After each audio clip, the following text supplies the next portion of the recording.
Assalamualaikum warahmatullahi wabarakatuh. Alhamdulillahirrabbilalamin. Wabihi nasta'in wa ala umrud dunia waddin. Wassalatu wassalamu ala asrafil anbiya yang mursalin Sayyidina wa maulana Muhammadin wa ala alihi wa sahbihi ajmain amma ba'du. Alhamdulillah, berjumpa lagi dalam program Mengharap ridhomu, insya Allah. Nah, senang sekali Kak Cun, kita berdua kembali lagi menemani pemirsa yang ada di rumah, tentunya dengan membawa tema-tema keseharian yang berhubungan dengan ketaatan kita kepada Allah Subhanahu wa Ta'ala. Nah, hari ini kita juga sudah kedatangan ibu-ibu dari Majelis Taklim Babu Salam Desa Bulon Talangi. Bagaimana kabarnya Ibu?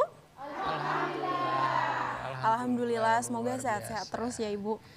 Nah Kak Cun, hari ini kita kan lagi merayakan nih perayaan Isra Mi'raj. Nah, ada beberapa ulama yang mengatakan bahwa Isra Mi'raj ini bertentangan dengan agama nih. Nah, kayak Gorontalo kan kita kan mempunyai adat istiadat yang dikolaborasikan dengan agama. Nah, menurut pandangan agama gimana nih tentang perayaan Isra Mi'raj ini?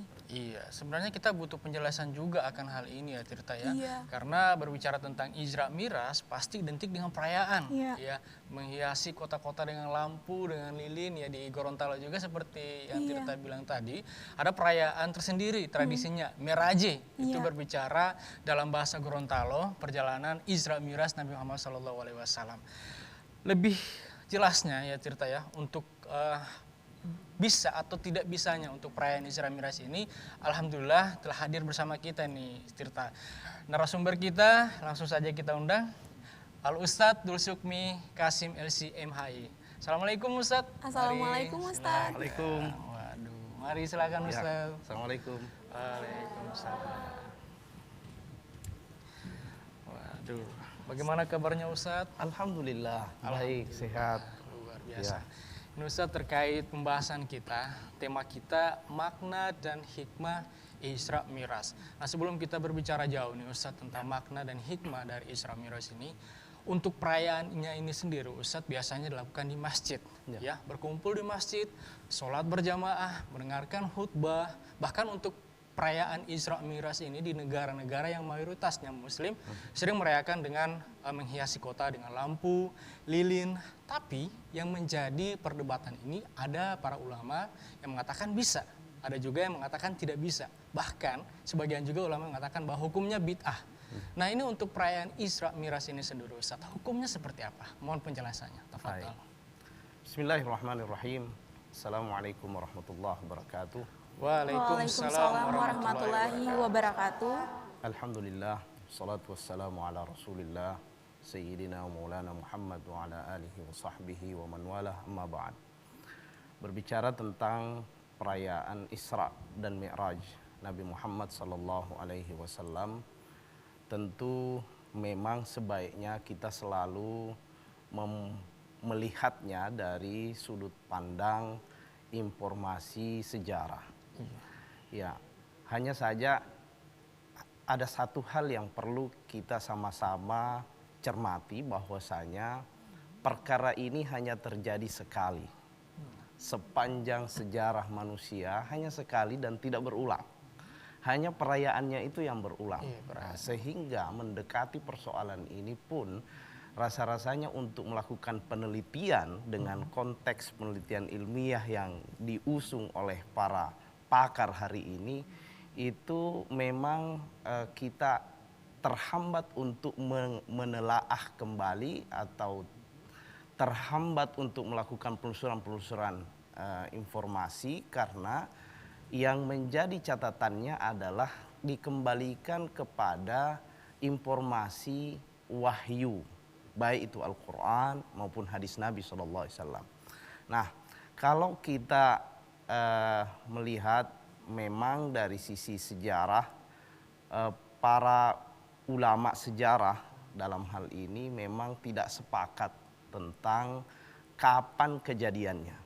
Ya, hanya saja ada 3 hal di mana para ulama kita itu sepakat, dan ada 2 titik di mana mereka berbeda pendapat. Ini yang harus kita pegangi sama-sama.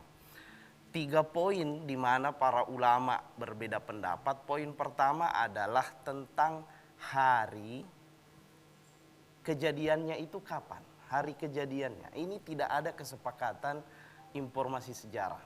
Ya. Nah, yang kedua, yang tidak ada kesepakatan dari para pakar atau para ahli adalah tidak ada kesepakatan mengenai apakah ini boleh dirayakan atau tidak boleh dirayakan. Di situ terjadi perbedaan, ada yang membolehkan, ada yang tidak membolehkan. Nah, yang ketiga, poin ketiga yang juga berbeda para ulama kita di dalam menanggapinya adalah mereka berbeda di dalam melihat konteks persoalan ini, apakah persoalan ini diisyaratkan langsung oleh nas atau tidak diisyaratkan, atau disampaikan secara nas atau tidak. Di sini pun terjadi perbedaan. Nah, 3 poin ini kita harus sepakati berbeda. Tetapi ada 2 poin di mana mereka sepakat. Para ulama kita sepakat. Yang pertama adalah para ulama sepakat mengenai eksistensi kejadian Isra dan Mi'raj ini, mereka sepakat terjadi. Iya, sepakat.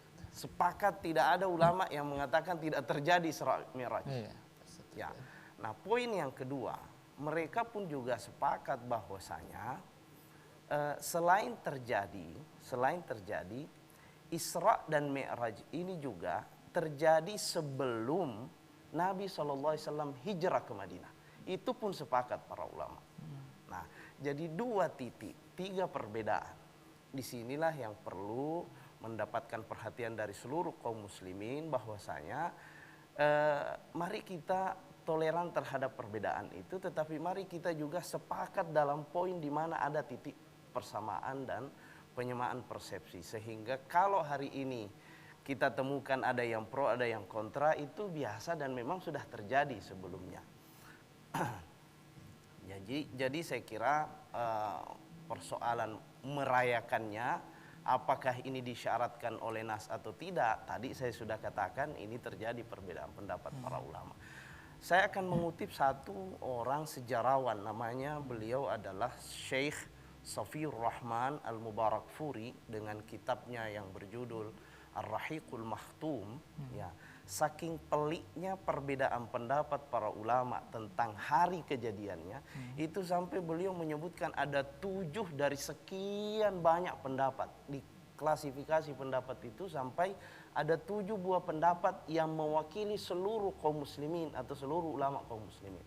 Ada yang mengatakan terjadi 1 tahun sebelum hijrahnya Nabi, ada yang mengatakan terjadi 3 bulan sebelum hijrahnya Nabi, ada yang mengatakan 6 bulan sebelum hijrahnya Nabi, ada yang mengatakan 1 tahun 1 bulan sebelum hijrahnya Nabi, macam-macam. Nah, ini menunjukkan bahwasanya perbedaan penanggalan itu terjadi, dan saya kira dalam persoalan seperti ini adalah sesuatu yang lumrah saja. Karena kenapa? Karena kita ketahui penanggalan itu kan berbeda antara satu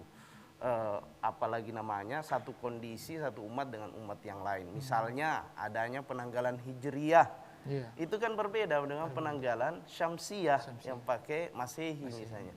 Nah, di sini sudah berbeda. Apalagi kalau misalnya kita pakai kalender, misalnya ada yang pakai kalender kalender orang Arab kuno misalnya, mereka juga punya perhitungan yang berbeda tentang hari itu. Tetapi sekali lagi, meski ini berbeda, di sini kesepakatan tetap ada bahwasanya terjadi, dan itu disebut dalam hadis Rasulullah SAW, juga disebutkan di dalam Al-Quran, dan nasnya qat'i. Ya, di dalam Al-Quran surah Al-Isra ayat 1, kemudian di surah An-Najm juga di sana ada sampai 6 ayat yang membahas tentang persoalan Isra dan Mi'raj. Dalam hadis Nabi SAW juga ada hadis riwayat Imam Muslim dari Anas ibnu Malik radhiyallahu an, di mana Nabi menceritakan ketika beliau diperjalankan melakukan Isra dan Mi'raj, beliau menceritakan, saya dijemput oleh Jibril, kemudian dinaikkan di kendaraan burak, lalu dibawa menuju ke Masjid Al-Aqsa, sampai di situ kemudian melaksanakan salat sunnah, lalu kemudian sesudah itu beliau naik ke Sidratul Muntaha, kemudian ada dialog yang terjadi antara Jibril dengan Nabi Muhammad. Di setiap lapisan langit 1, 2, 3 sampai 7. Di situ ada dialog antara Nabi Muhammad SAW dengan para nabi-nabi Allah Subhanahu wa taala yang ditugaskan untuk menjaga tiap lapisan langit itu. Di langit pertama ada Nabiullah Adam, di langit kedua ada Nabi Isa, kemudian di langit ketiga ada Nabi Idris, dan seterusnya dan seterusnya. Nah, ini saya kira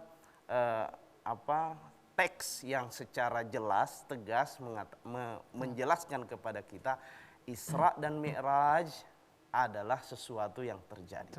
Nah, karena dia terjadi, dia digunakan redaksi yang mengisyaratkan ada sebuah peristiwa luar biasa di situ. Makanya kata yang dipakai oleh Al-Quran adalah diawali dengan kalimat subhana. Kata subhana itu, kalau menurut para pakar tafsir kita, itu adalah mengisyaratkan tentang sebuah peristiwa yang luar biasa.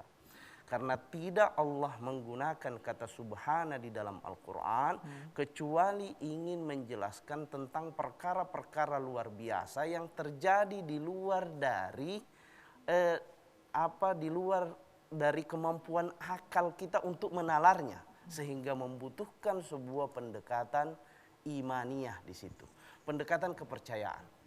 Nah, di sini kemudian kalau kita lihat bahwasanya Allah Subhanahu wa taala mengawali ayatnya subhanalladzi asra bi 'abdihi, maka sesungguhnya ini adalah peristiwa yang luar biasa. Maka kemudian kalau ada yang merayakannya, kalau ada yang ingin memperingatinya, melihat ini adalah sebuah peristiwa monumental, hanya sekali terjadi sepanjang sejarah manusia, apalagi yang dijemput di dalam perjalanan itu adalah sebuah ibadah yang menjadi ibadah utama di dalam agama kita, bahkan menjadi tiang agama, yaitu sholat 5 waktu. Maka melakukan refleksi setiap tahun dalam rangka memperingati, mensyiarkan, menyebarkan tentang sejarah ini, bahkan sampai kita mencoba untuk melakukan melakukan sebuah upaya untuk melihat kualitas diri kita sudah sejauh mana di dalam mengaplikasikan daripada ibadah yang dijemput dalam peristiwa Isra dan Mi'raj itu. Saya kira itu. Terjadinya pro dan kontra untuk perayaan Isra Mi'raj ini, Ustaz, yang pastinya untuk Isra Mi'raj ini benar-benar terjadi. Benar-benar terjadi. Itulah kesepakatan kita. Itulah kesepakatan kita. Walaupun sedikit ada perbedaan, tapi kita harus saling toleransi ya Pak Ustadz. Walaupun kita ada berbeda pemikiran, berbeda pemahaman, tapi setiap perbedaan dan pemahaman itu harus sesuai dengan Al-Quran. Begitu yang saya petik dalam pembahasannya Pak Ustadz. Nah tadi kan sudah Pak Ustadz jawab pertanyaan tadi Tirta yang berhubungan kenapa sih Isra Mi'raj ini harus dirayakan, dan ada beberapa ulama yang tidak merayakan karena beda pemahaman itu. Nah Ustadz, bagaimana sih latar belakang terjadinya perayaan Isra Mi'raj ini? Baik. Ustadz, kalau kita mencoba menarik ke belakang, mencoba melihat apa sebenarnya pemicu dilaksanakannya, atau Allah kemudian menakdirkan untuk memperjalankan Nabi Muhammad SAW dalam peristiwa Isra dan Mi'raj itu, tentu kita akan melihat ada 3 poin besar yang harus menjadi perhatian kita, dan inilah yang menjadi pemicu dilaksanakannya Isra dan Mi'raj. Yang pertama adalah sebelum terjadi Isra dan Mi'raj itu, Rasulullah SAW dengan getol menyampaikan dakwahnya, tetapi penduduk Mekah justru menimpali dakwah Nabi itu dengan melakukan intimidasi, mengejek Rasulullah, bahkan mencoba melakukan pemboikotan kepada Rasulullah dan para pengikutnya, sehingga Nabi SAW kemudian berpikir bagaimana caranya supaya bisa tetap risalah Tuhan yang diamanahkan kepadanya ini tetap beliau bisa emban dengan baik. Maka beliau berpikir untuk mencoba membuka jalur baru dakwah, bukan hanya di kota Mekah saja, tapi beliau mencoba mencari di kota Taif, ya, sebuah kota yang sangat subur, sejuk di sana. Harapan Nabi, mudah-mudahan penduduknya juga sesejuk daerahnya gitu, bisa menerima dakwah yang dibawa oleh Rasulullah SAW. Jangan seperti di Mekah. Mekah itu konteksnya adalah dikelilingi gunung, bebatuan, keras-keras, cadas, tidak ada tumbuh-tumbuhannya ya. Kalau wataknya juga keras-keras ya itu mungkin karena terinspirasi dari daerah sekitar. Nah, Nabi menginginkan bahwasanya mudah-mudahan Taif yang dikenal sebagai daerah sejuk, daerah subur, mudah-mudahan ada di sana yang kemudian bisa menyambut dakwahnya. Maka Nabi kemudian melakukan perjalanan ke sana dan ternyata sesampainya di sana, apalagi ekspektasi Nabi itu terbalik jauh. Ternyata di sana pun juga beliau tidak terterima dengan baik. Bahkan dalam riwayat disebutkan kaki Nabi SAW itu sampai berdarah karena bukan disambut tetapi disambit. Ya, kalau istilah sambit itu kan dilempari itu, disambit dengan batu sampai berdarah kaki Rasulullah SAW. Tetapi dari sini Nabi SAW kemudian belum berputus asa, lalu kemudian dalam riwayat yang lain disebutkan sampai-sampai saking prihatinnya Jibril tentang persoalan ini ya, dan juga para sahabat tentang persoalan ini, mereka kemudian mengatakan, bagaimana ya Rasul, apakah kami akan membalas mereka atau seperti apa? Nabi mengatakan jangan. Ya, justru yang saya harapkan adalah ada di antara mereka nanti setelah saya sampaikan dakwah, anak cucu mereka yang saya tunggu untuk mereka masuk ke dalam agama Allah Subhanahu wa taala. Ini peristiwa pertama. Peristiwa yang kedua adalah terjadinya meninggalnya Siti Khadijah, istri tercinta Rasulullah SAW, yang tentu punya peran besar di dalam mensukseskan dakwah Nabi SAW. Beliau adalah orang yang pertama mengimani risalah Nabi. Khadijah yang kemudian menggelontorkan hartanya untuk menyokong mensukseskan dakwah Nabi SAW. Ketika dakwah Nabi membutuhkan harta untuk menebus para budak-budak dari tuan-tuannya, maka Khadijah dengan ringan tangan untuk memberikan, silahkan. Nah, tetapi qadarullah ya, Khadijah kemudian meninggal dunia. Dan ini sangat berat bagi Rasulullah SAW dan menyedihkan. Lalu peristiwa yang ketiga adalah meninggalnya Abu Talib. Ya,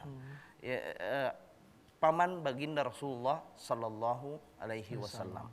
2 bulan sesudah Khadijah meninggal dunia, dari riwayat yang mengatakan 3 bulan sesudahnya Abu Talib meninggal dunia, maka bertambah sedihlah Rasulullah SAW dan membuat Rasulullah SAW kesedihannya ini disebut sebagai Amul Huzni, ya, tahun kesedihan tahun itu.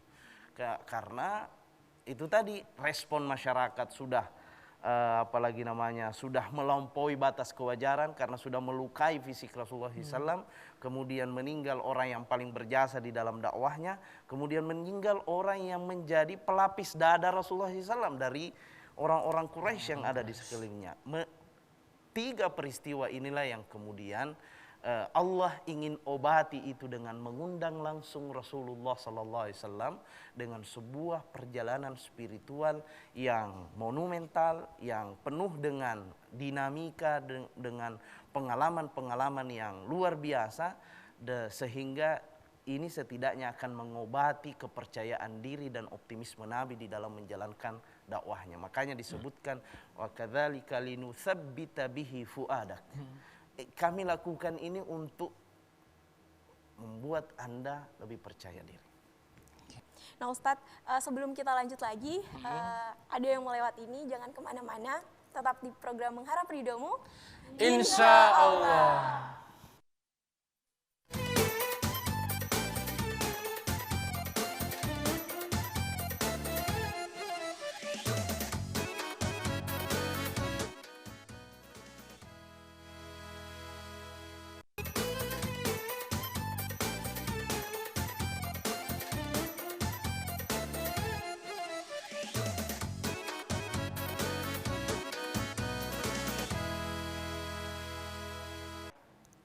Kita kembali lagi dalam program Mengharap Ridhomu. Insya Allah. Ya Ustadz, kita kembali lagi untuk pembahasan kita. Ini makna untuk perayaan Isra Mi'raj bagi umat Islam dalam konteks zaman sekarang. Ini seperti apa Ustadz?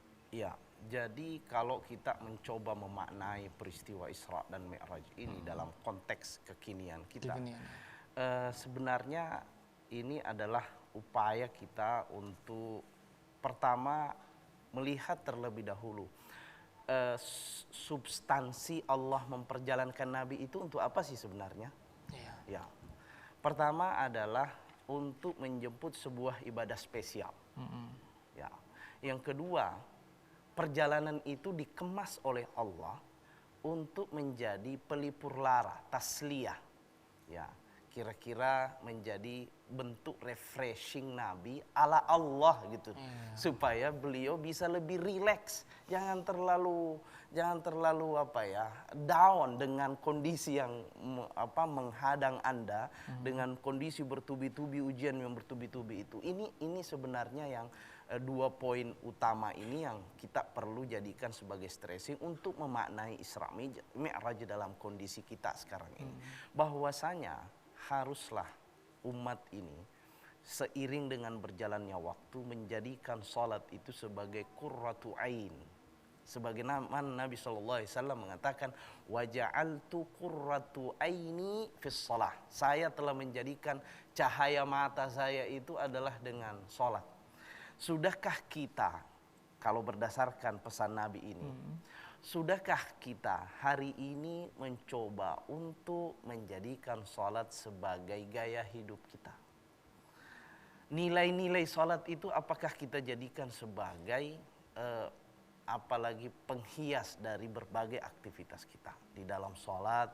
Apakah kita ketika misalnya ada bacaan surah Al-Fatihah, bahwasanya apakah ketika kita membuka hari-hari kita itu, apakah kita selalu membukanya dengan mencoba membangun sebuah komunikasi dengan Allah? Ya, apakah itu yang terlebih dahulu kita lakukan? Karena filosofi salat sesungguhnya sebanyak kurang lebih 17 kali sehari semalam kita selalu membaca surah Al-Fatihah dan menyebut di dalamnya iyyaka na'budu wa iyyaka nasta'in. Ya Allah, hanya kepadamu saya menyembah, kepadamu saja saya minta pertolongan, tidak kepada yang lain. Saya tidak menggantungkan diri saya ini kepada makhluk lain, kepada zat lain, kekuatan lain. Tidak. Yang saya tempati memohon, menumpahkan segala curahan keinginan saya, dan saya gantungkan harapan baik saya hanya kepadamu, dan engkaulah yang saya sembah satu-satunya. Ini poin utama yang harus dimaknai dari Isra dan Mi'raj itu sendiri, di mana kita harus menjadikan sholat sebagai qurratu ain, pelipur lara kita, menjadi gaya hidup kita, menjadi inspirator hidup kita, penggerak kita. Nah, yang kedua, dari peristiwa Isra dan Mi'raj ini kita lihat bahwa dalam substansi perjalanan Isra dan Mi'raj itu, kita ingin melihat bahwasanya ternyata kita itu tidak akan pernah alpa dari sebuah ujian. Karena manusia termulia sekali bernabi SAW dan para rasul saja selalu diuji ketika dia punya misi baik. Kan misinya Nabi baik itu. Ingin mengajak orang bertauhid. Tetapi ketika kita punya niat baik, yang perlu Anda sadari terlebih dahulu, jangan overconfidence. Jangan terlalu Anda percaya diri terhadap kekuatan manajemen Anda, terhadap kekuatan Anda, relasi Anda. Jangan, karena di balik itu ada sebuah titik di mana kita nanti akan tidak bisa berdaya, dan yang menjadi satu-satunya pemberi solusi kita adalah Allah Subhanahu wa Ta'ala.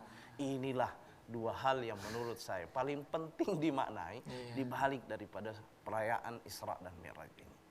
Saya kira itu. Aduh, menarik sekali ya.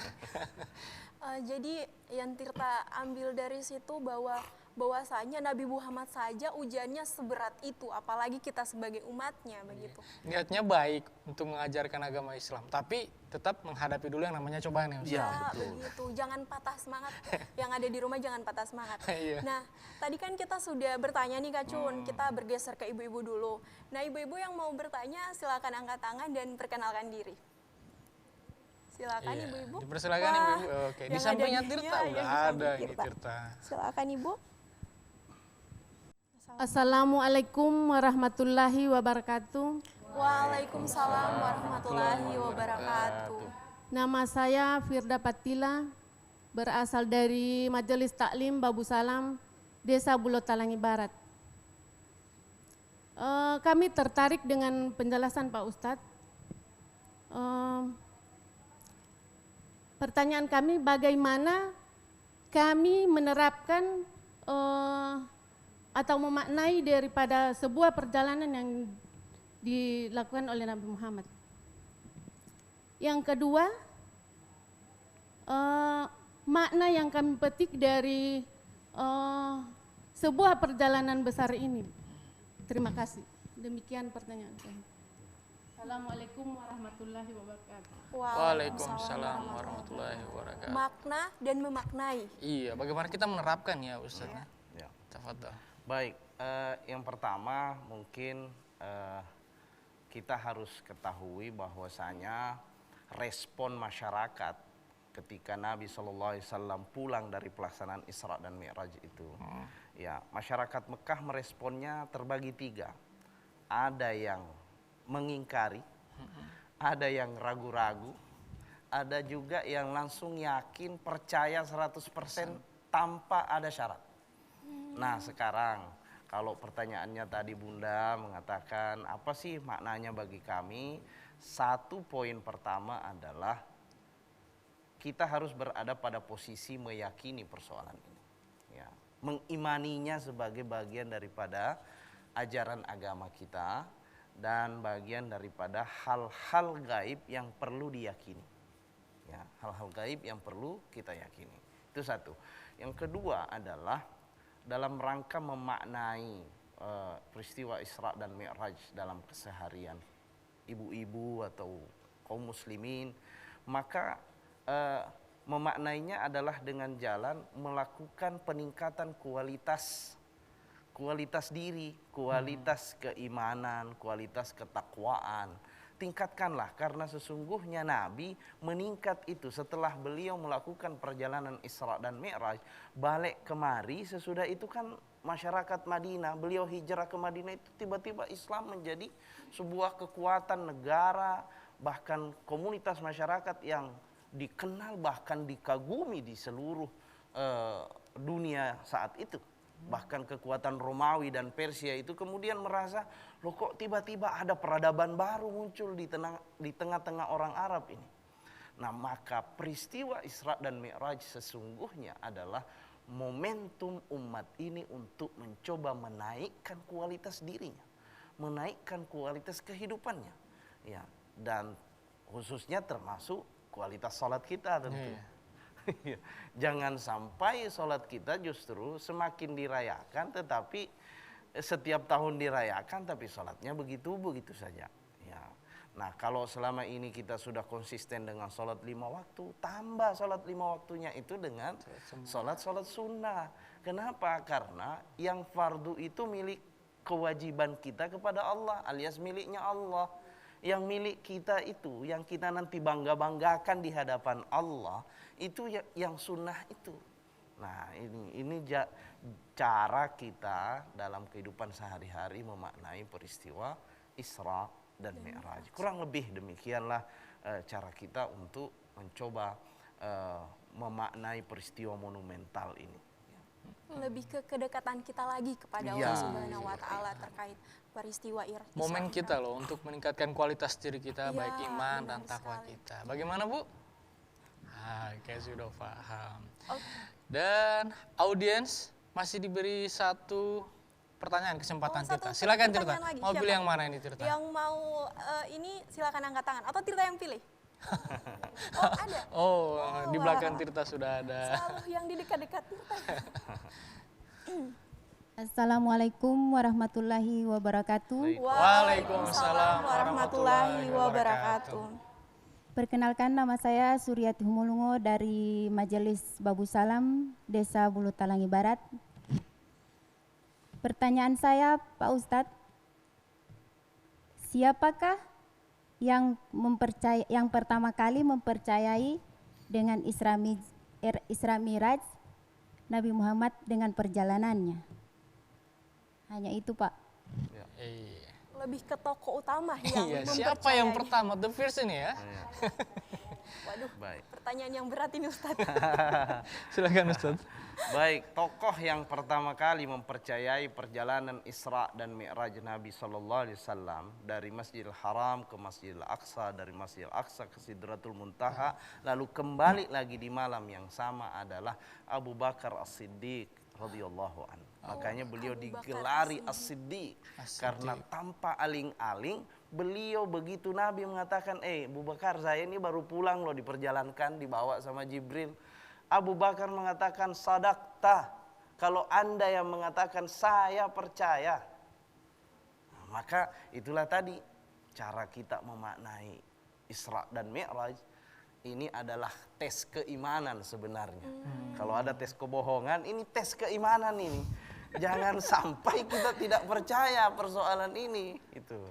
Nah, itu saya kira Bunda. Mudah-mudahan insya Allah kita bisa jadi seperti Abu Bakar As-Siddiq. Mampu mempercayai semua yang diberitakan, semua yang disampaikan oleh Nabi tanpa ada syarat dan tanpa aling-aling.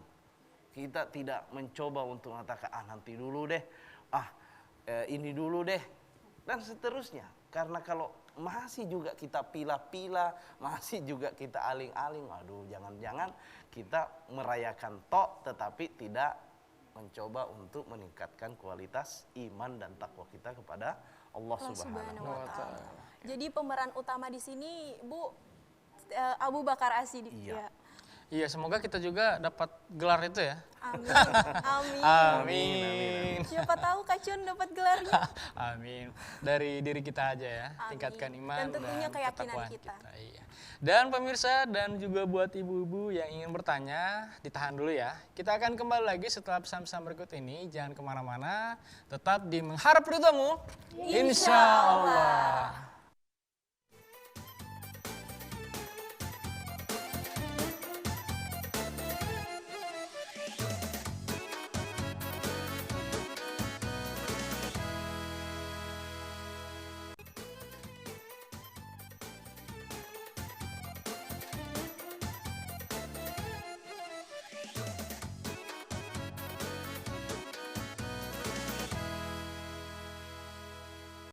Mengharap ridhamu.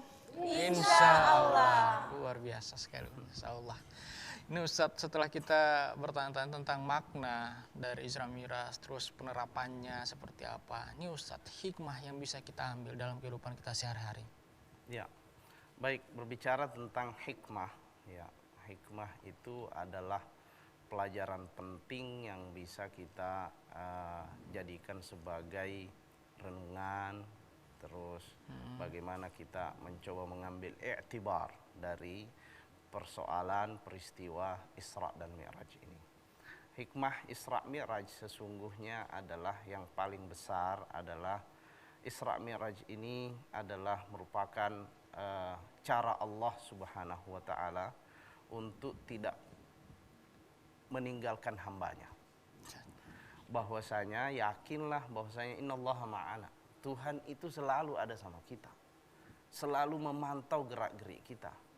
Ya, itu yang menurut saya hikmah terbesar yang harus difahami, bahwasanya bagaimanapun hamba Allah Subhanahu wa Ta'ala menjalani kehidupannya di muka bumi ini, keyakinan utama kita ada Allah di atas segala-galanya.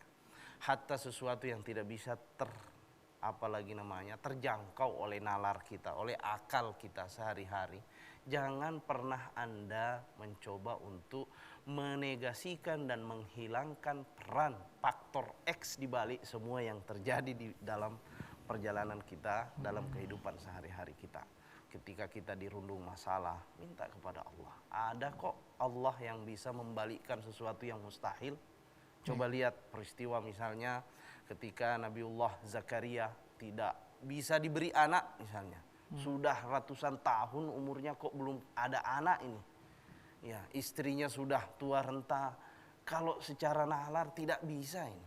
Tetapi ternyata dengan modal tidak pernah beliau bersama dengan istrinya untuk lari dari Allah. Tidak pernah beliau bosan untuk menengadahkan tangannya. Tidak pernah beliau bosan untuk meminta, ya Allah, la taj'alni farda wa anta khairul warithin. Jangan kau jadikan saya ini menjadi orang yang sendiri bersama istri saya, hanya berdua ini. Saya tidak mau, saya mau ada generasi, ya Allah.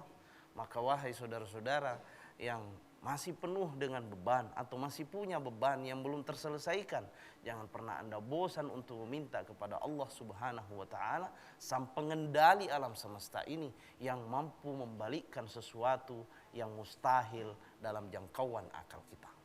Itu hikmah terbesar yang perlu kita praktekkan dalam kehidupan sehari-hari kita. Selalulah minta kepada Allah dan selalulah Anda firru ilallah, kembali kepada Allah dan senantiasa Anda mendekatkan diri kepadanya, karena Allah lah sang pengendali alam semesta ini.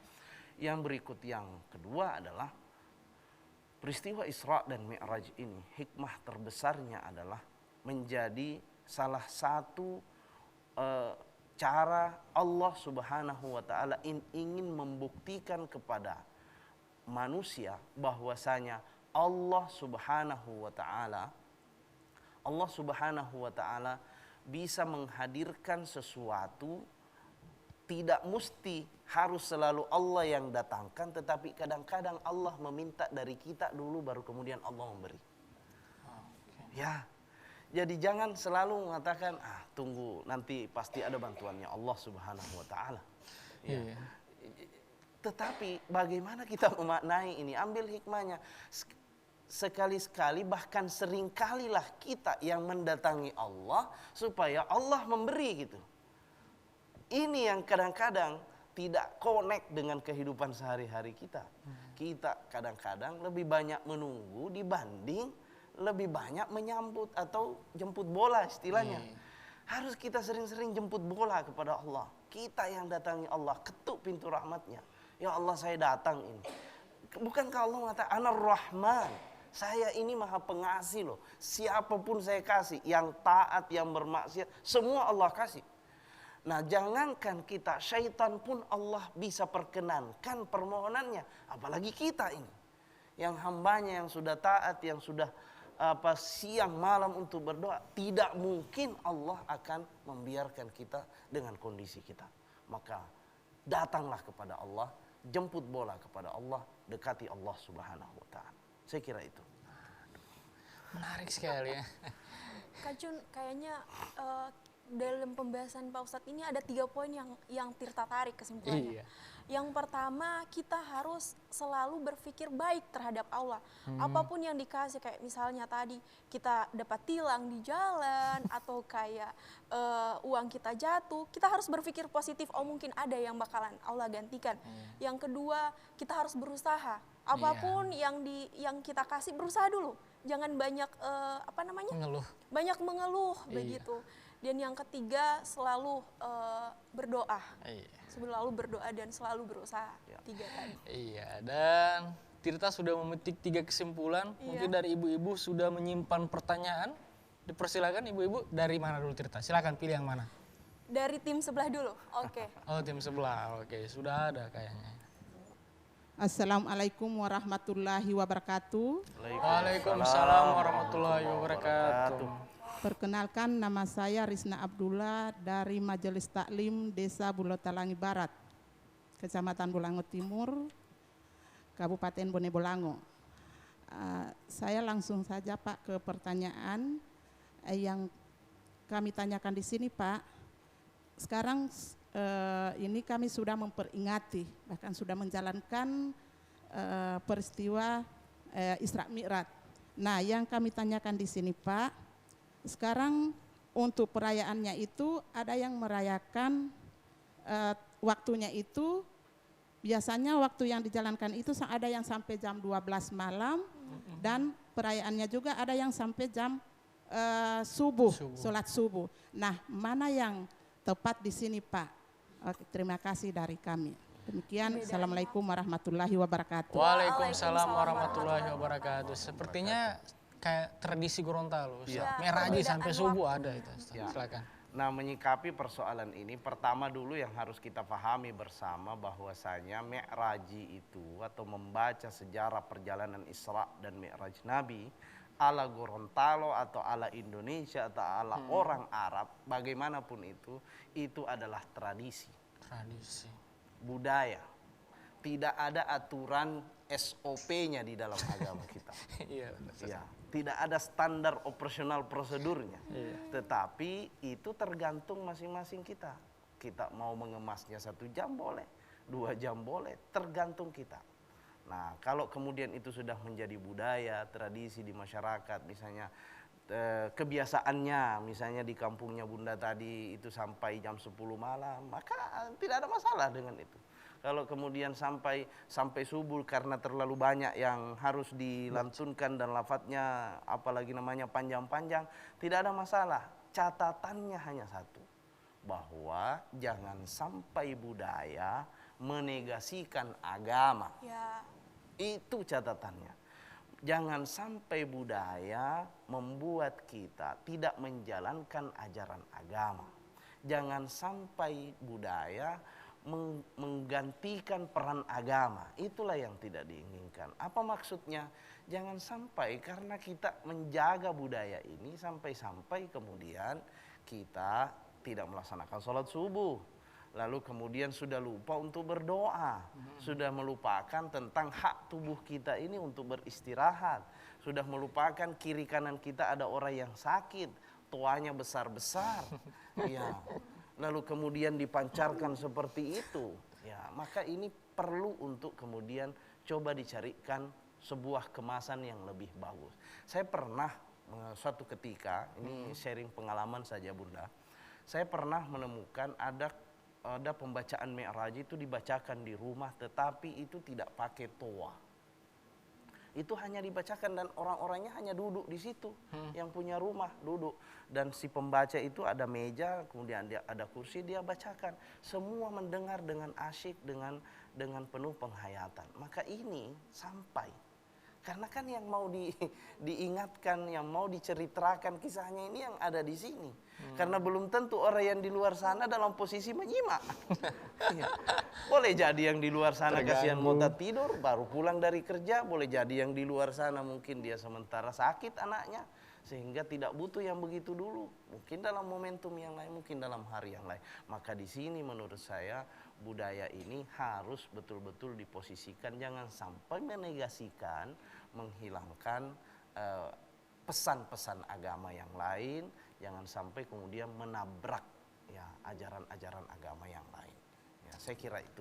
Seperti filsafat orang Gorontalo, adat bersendikan syara, syara bersendikan kitabullah. Nah, itulah yang harus dijunjung tinggi sebenarnya. Bersendikan syara dan bersendikan kitabullah. Kita boleh walaupun beberapa jam atau sampai subuh, tapi ingat jangan meninggalkan yang ada di Al-Quran itu, pedoman-pedoman hidup kita sebagai umat muslim. Oke. Baik. Dari Ibu, di sampingnya Ibu ada yang bertanya. Oke, sudah tim siap sebelah lagi nih. ternyata. Iya. Silakan Ibu. Assalamualaikum warahmatullahi wabarakatuh. Waalaikumsalam warahmatullahi wabarakatuh. Perkenalkan, nama saya Rita Bilatula dari Majelis Taklim Babu Salam, Desa Bulotalang Barat, Kecamatan Bulangot Timur. Pertanyaan saya Pak Ustadz, tadi saya mendengar tausiah yang telah diberikan oleh Pak Ustadz. Di situ Pak Ustadz sempat menyinggung tentang kita harus mempercayai tentang hal-hal yang gaib. Nah, di sini pertanyaan saya Pak, hal-hal yang gaib seperti apa yang bisa kita teladani sebagai umat Rasulullah? Terima kasih Pak. Lebih ke keyakinan lagi ya Ibu terhadap yang kita rasakan begitu, gaib. Gaib. Silakan Ustaz. Baik, ada banyak. Salah satu rukun keimanan kita adalah yu'minuna bil ghaib.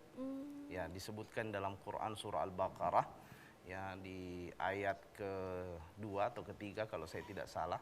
Di situ dikatakan alladzina yu'minuna bil ghaib. Ya, orang bertakwa itu salah satu indikatornya, ciri-cirinya orang bertakwa itu adalah dia percaya, beriman kepada hal-hal yang gaib. Pertanyaan Bunda tadi, mana hal-hal yang gaib seperti apa yang harus kita percaya itu. Nah, satu misalnya Allah. Allah itu gaib. Tidak bisa kita indra di dunia ini. Karena nanti kita bisa mengindra Allah ketika kita nanti bertemu dengan Allah di yaumil qiyamah. Sebagaimana informasi Al-Quran, wujuhu yawma idzin nadhirah ila rabbiha nadhirah. Pada hari itu kata Allah, wajah orang-orang yang beriman itu berseri-seri. Kenapa berseri-seri? Di dunia ini mungkin wajah kita jarang sekali berseri-seri. Bahkan boleh jadi dikatakan bahwasanya bahagia saja tetapi belum berseri. Kalau berseri itu di atasnya bahagia. Sumringahnya luar biasa. Itu nanti bisa kita lakukan nanti di yaumil qiyamah ketika kita diberikan nikmat terbesar yaitu memandang wajah Allah Subhanahu wa taala yang sepanjang perjalanan hidup kita tidak pernah melihat Allah. Ya. Benar. Itu satu. Yang kedua, perkara yang gaib yang perlu kita imani adalah semua hal ihwal tentang hari kiamat. Misalnya ada surga, ada neraka, ada yaumul hisab, ada padang mahsyar, ada sirat, ada apalagi syafaat, ada telaga Al-Kautsar, semua itu kan tidak nampak. Dan itu perlu kita yakini karena informasinya tertera di dalam Al-Quran dan di dalam hadis Nabi Sallallahu Alaihi Wasallam. Apalagi perkara yang gaib di dalam agama kita ini. Kubur. Tidak ada orang yang bisa lihat apa yang ada dalam kubur. Ruh pada diri kita ini gaib. Tidak kita bisa lihat. Mana ini ruh kita ini. Itu adalah hal-hal yang perlu hanya didekati dengan perkara keimanan. Gaib tidak terlihat, tidak terindra, tetapi eksistensinya ada. Maka catatannya adalah tidak perlu sesuatu itu diindra baru bisa kita percayai. Sebagaimana kata para filosof dan juga dibenarkan di dalam agama kita. Ya, saya kira itu. Iya. Masih ada satu kesempatan, Tirta. Ada yang mau bertanya atau Tirta yang mau gantian bertanya? Ada Ibu. Ada Ibu? Mana Ibu? Ayo, yang di mana? Atau Tirta dulu Kak Cun? Iya, 1, Oke. 2, 3, Tirta deh. Oke. Tadi ada salah satu pembahasan yang Tirta terfikir, pernah Tirta baca informasi agama yang berhubungan dengan perjuangan agama Islam. Di situ Masjid Hagia Sophia, ya, Iya. benar, yang diperjuangkan oleh Presiden di sana Erdogan, benar ya Pak Ustadz. Ya. Nah, menurut Pak Ustadz, apa yang membuat masjid itu penting sekali untuk umat Islam? Karena Tirta sudah mendengar dari YouTube, tapi menurut Tirta itu kurang. Jadi Tirta tanya langsung ke Pak Ustadz terkait peradaban Islam saking kuatnya ini masjid. Hanya masjid saja itu diperebutkan sekali oleh agama Islam. Ya. Baik, ketahuilah bahwasanya masjid itu adalah simbol agama. Syiar Allah, syiar agama. Ada banyak syiar agama kita. 1, masjid. Yang kedua, azan. Yang ketiga adalah Ka'bah, ya, yang ada di Mekah sana. Dan juga tempat-tempat masyair. Itu semua adalah simbol-simbol agama kita. Maka kalau kemudian masjid itu, ya, harusnya umat Islam ini bangga dengan masjidnya. Karena itu adalah simbol sekalian dengan simbol keberagamaan kita. Di mana ada masjid, maka pasti di situ ada nilai-nilai dan ajaran-ajaran agama yang dijalankan. Itulah mengapa kalau kemudian tadi diangkat konteks Masjid Hagia Sophia yang ada di Turki, ya itu kemudian menjadi perdebatan atau menjadi tarik menarik antara satu kepentingan satu agama dengan agama yang lain. Itu adalah menunjukkan bahwasanya ini simbol daripada perjalanan sejarah agama Islam yang ada di Turki sana. Bahwasanya dari titik itulah kemudian Islam bisa Islam bisa membawa kedamaian, Islam bisa membawa buah kemajuan, Islam bisa terterima, dan Islam bisa membalikkan sebuah peradaban yang tadinya anti terhadap agama hingga kemudian menjadi negara yang ramah, bahkan memberikan ruang yang luas dalam rangka pertumbuhan dan pelaksanaan ajaran-ajaran agama dengan baik. Bukankah Turki dulunya adalah negara sekuler, tidak mau kalau ada azan yang terdengar di masjid? Bukankah dulu azan itu sampai mau diganti dengan bahasa Eropa atau bahasa mereka? Itu betapa pentingnya itu. Maka ketika itu dibalikkan menjadi syiar agama Islam murni, maka ini akan sontak menjadi sebuah kekuatan yang bisa mengubah tatanan masyarakat yang ada di sekelilingnya. Dan seperti itu pula lah yang harusnya menjadi catatan bagi kita umat Islam yang ada di Indonesia, betapa pentingnya kita menghargai, memakmurkan, membangun masjid dan mengisi masjid kita. Saya kira itu. Subhanallah sekali Ustadz. Iya. Untuk mengakhiri pembahasan kita Ustadz, dari Ustadz silakan memberikan closing statement atau kesimpulan serta doa bersama. Baik. Tafadhol. Pemirsa yang dimuliakan Allah Subhanahu wa taala, ibu-ibu majelis taklim yang ada di studio, peristiwa Isra dan Mi'raj sejatinya adalah sebuah peristiwa monumental yang mencoba dihadirkan oleh Allah Subhanahu wa taala untuk menguji keimanan kita sebagai seorang muslim dan menjadi tonggak dalam rangka memberikan banyak hikmah, pembelajaran berharga di dalam menjalani kehidupan ini. Bahwasanya senantiasalah optimis di dalam menjalani kehidupan ini. Di balik setiap apa yang kita jalani ada skenario Allah sebenarnya sedang berjalan, dan pasti Allah Subhanahu wa taala tidak akan meninggalkan hambanya sedikit pun, dan senantiasa merindukan hamba-hambanya untuk datang kepada Allah Subhanahu wa taala. Dan yang terakhir, bahwasanya peristiwa Isra dan Mi'raj sejatinya adalah ajang bagi umat ini untuk senantiasa meningkatkan kualitas dirinya, kualitas keimanannya, dan kualitas ketakwaannya kepada Allah Subhanahu wa taala. Semoga insya Allah melalui peristiwa dan peringatan Isra dan Mi'raj setiap tahunnya, insya Allah akan meningkatkan kualitas diri kita, kualitas salat kita, kualitas keberagamaan kita di dalam kehidupan sehari-hari. Mari kita berdoa kepada Allah Subhanahu wa taala. Bismillahirrahmanirrahim. Alhamdulillahirabbil alamin. Wassalatu wassalamu ala asyrafil mursalin wa ala alihi wa sahbihi ajma'in. Allahumma inna ala dzikrika wa syukrika wa husni ibadatik. Allahumma rabbana ja'alna muqimas salati wa min dzurriyyatina rabbana wa taqabbal du'a. Allahumma khtim bis salihati a'malana waj'al nasibana husnul khatimah. Rabbana ighfir lana dhunubana wa dhunuba walidayna warhamhum kama rabbawna shighara. Wa sallallahu ala sayyidina Muhammad wa ala alihi wa sahbihi wa sallam. Subhana rabbika rabbil izzati amma yasifun. Wassalamun mursalin. Walhamdulillahi rabbil alamin. Alhamdulillahi rabbil alamin. Terima kasih Ustadz atas kehadirannya, dan untuk ibu-ibu dari Majelis Taklim Babu Salam Desa Bulon Talangi Barat, terima kasih atas kehadirannya dan pertanyaannya. Semoga kita bisa bertemu kembali di program acara Mengharap Ridhomu selanjutnya. Iya, dan semoga dengan hadirnya Ustadz di sini bisa menambah referensi pengetahuan Islam kita, terlebih dengan pembahasan kita makna dan hikmah Isra Mi'raj. Terima kasih Ustadz. Ya.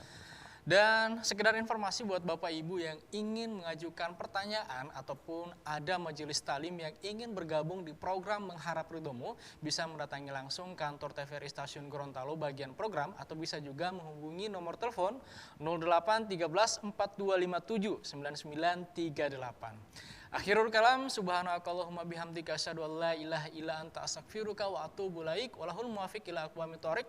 Wassalamualaikum warahmatullahi wabarakatuh. Dan sampai jumpa. Assalamualaikum warahmatullahi wabarakatuh. Mengharap ridhomu, insya Allah.